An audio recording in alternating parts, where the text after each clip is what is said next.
안녕하세요. 부산 미소남한의원 턱선점 원장 공신호입니다. 밤에 잠을 자다가 종아리 근육의 경련 때문에 아파서 잠을 깨는 경험을 한 적이 있나요? 운동을 하던 중에 종아리에 쥐가 난 적이 있나요? 전날 많이 걸었다거나 과한 운동을 했을 때 이런 일이 잘 생깁니다. 나이가 많은 분들은 그냥 걷는 중에 쥐가 나서 앉아서 쉬어야 하는 경우도 생길 수 있습니다. 종아리에 이렇게 근육 경련, 쥐가 난다고 하죠. 이런 증상이 생기는 이유는 무엇일까요? 원인에 따라 치료 방향이 달라질 수 있습니다. 제일 흔한 이유부터 설명을 하겠습니다. 종아리 근육을 과하게 사용한 것이 원인입니다. 많이 걸었거나 운동을 격하게 했을 때 이런 증상이 생길 수 있습니다. 축구 선수들이 경기 중 종아리에 쥐가 나면서 서로 스트레칭을 해주는 모습을 본 적이 있지요. 그 정도로 과격한 운동은 아닐지라도 평소 하던 내 운동량에 비해 과하게 활동을 하면 밤에 종아리에 쥐가 날 수 있습니다. 이를 치료하려면 종아리 근육의 긴장을 해소하는 것이 좋습니다. 스트레칭을 하는 것도 좋은 방법일 수 있고, 침을 맞거나 따뜻하게 물리치료를 하거나 마사지를 받는 것도 치료법이 될 수 있습니다. 종아리 경련의 원인이 만성적인 병이 아니라 전날 운동을 과하게 한 것처럼 단발성 요인에 의한 것이라면 이런 방법으로 치료하면 금방 해결할 수 있습니다.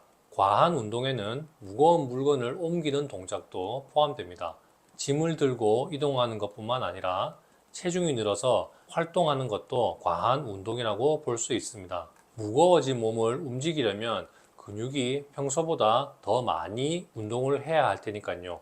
그러니 평소에 비해 체중이 증가했다면 다이어트를 하는 것이 종아리 경련의 원인을 해결하는 것이라고 볼 수 있습니다. 이런 분들은 종아리 근육의 경련이 만성병처럼 자주 발생합니다. 그러니 체중 감량을 해서 다리 근육에 부담을 줄여야 증상을 해결할 수 있습니다.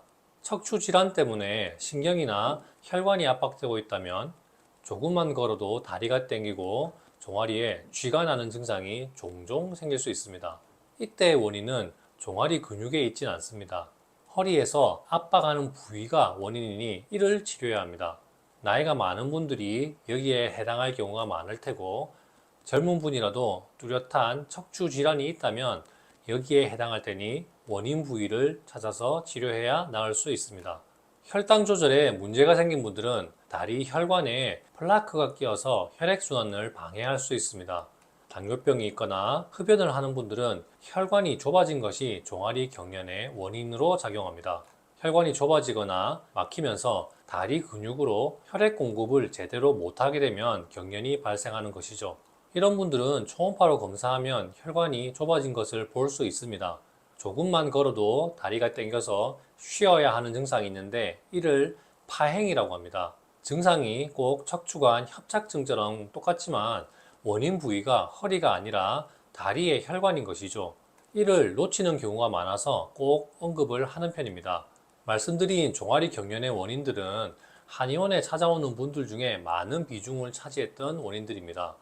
각각의 원인에 따라 각기 다른 치료 방법을 제안합니다. 단순 근육의 긴장인 경우는 침, 부항, 추나로 치료를 하는 편입니다. 건강보험도 적용되고 치료하면 빨리 나을 수 있습니다.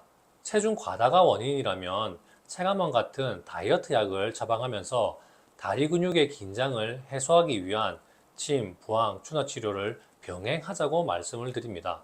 복부 비만과 함께 지방간까지 생겼다면 좀 더 건강을 챙기면서 체중 감량을 해야 할 테니 체감탕으로 처방하자고 말씀을 드립니다. 척추 질환 때문에 신경 압박이 되는 부위가 있다면 이를 해소하기 위하여 침구 치료를 하자고 말씀을 드립니다. 압박이 너무 심하면 수술을 해야 할 수도 있기 때문에 다른 병원으로 전원하기도 합니다. 다리에 혈관이 막혀서 쥐가 나는 것이라면 혈관 막힘이 더 이상 진행되지 않도록 어혈약을 처방하면서 치료를 하자고 말씀드립니다.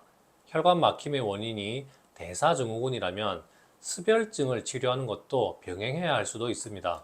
다리의 혈관이 좁아진 부위가 있는 분들은 심장이나 경동맥 등 다른 부위의 혈관도 그럴 가능성이 큽니다.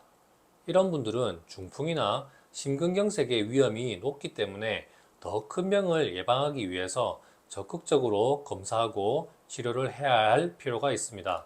혈관 막힘이 심한 분들은 스텐트 시술을 해야 할 수도 있기 때문에 큰 병원으로 전원해야 할 수도 있습니다.